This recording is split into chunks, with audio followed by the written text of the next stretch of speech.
This is a glass bottle, and this is the flag of Yugoslavia. How are they related? Let's get ready for some weird history. Our story begins right after World War I, starting at the creation of Yugoslavia in December 1918. At the time, it was called the Kingdom of Serbs, Croats, and Slovenes, as it had been formed out of sections of Austria-Hungary and Serbia under the same names. A few years later, it would be formally renamed to Yugoslavia, the land of Southern Slavs. At this point in time, Yugoslavia was basically just Serbia with bonus territories, as it had been controlled by the same royal house that ruled Serbia in years prior. Officially named the Kingdom of Yugoslavia, this Balkan country was kind of insignificant, not doing much of anything until 1941, the middle of World War II. Yugoslavia was kind of being a thorn in the Axis side, so they invaded it. Yugoslavia at the same time was fighting a civil war that would hurt the country greatly. At this time, Yugoslavia got hurt very, very badly. Around 1 million individuals were killed in the middle of it all, and the Axis was milking the country for everything it could. But all hope is not lost. A beautiful man named Joseph Broz, or Tito, created a Yugoslav resistance group called the Yugoslav Partisans to fight against the German invaders. He led the group, creating it after the German invasion in 1941. Tito would eventually see his resistance group grow massively over the next few years and was granted the official recognition as an army in 1943. Tito's army was a huge reason why Yugoslavia did not completely fall during the war. By the end of the war, Tito's army practically controlled all of Yugoslavia, and in 1945, the country's Socialist Party would take charge, and the official name of Yugoslavia would be changed to the Federal People's Republic of Yugoslavia. Now, at this point, it's important to know this. Yugoslavia was made up of 6 separate republics together under one government: Slovenia, Croatia, Bosnia and Herzegovina, Montenegro, Serbia, and Macedonia. 2 autonomous provinces, Vojvodina and Kosovo, were also included. However, for simplicity, I will only refer to the area as Serbia. Together, one Yugoslav nation was formed. Since it was now a communist nation, it was a central part of the common forum, and Yugoslavia and the USSR grew very, very close. Tito, now the leader, wished to expand south and annex Albania and some of Greece. In 1947, Tito wished to form an alliance with Bulgaria in a pact known as the Bled Agreement, but this was quickly denied by Stalin.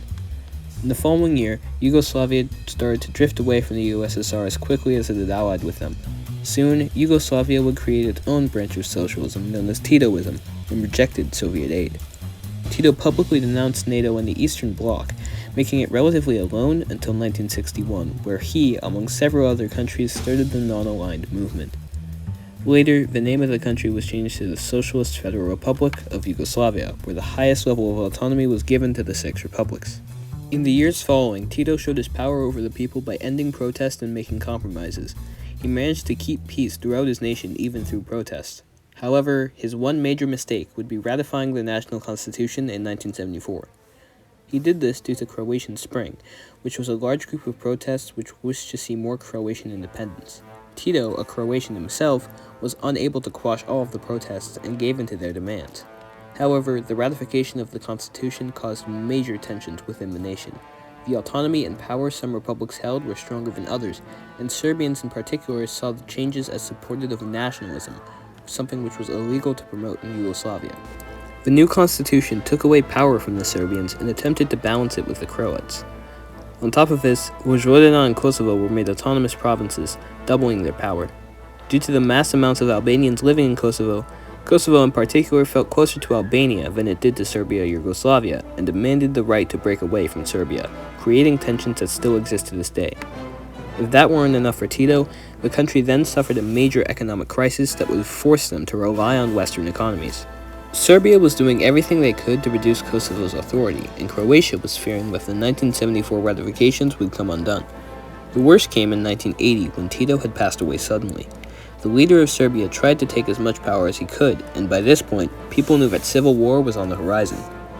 Now, you might be wondering, what does this have to do with a glass bottle?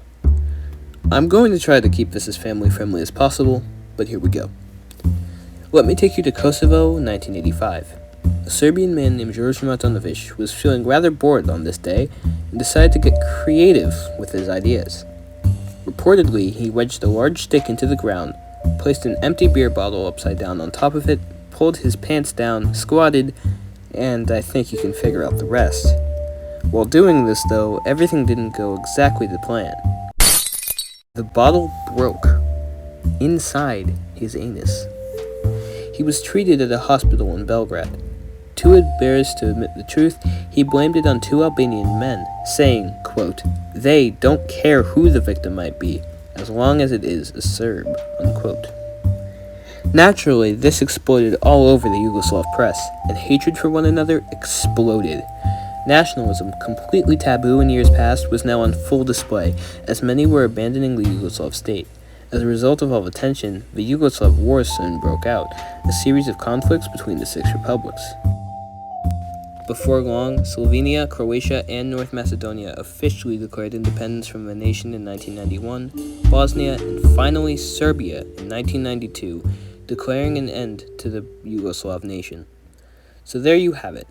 As fake as it sounds, a man shoving a bottle up where the sun doesn't shine indirectly caused the collapse of a nation. Would it happen anyways? Probably. Was it the only reason for the collapse? Far from it. But is it hilarious? Absolutely.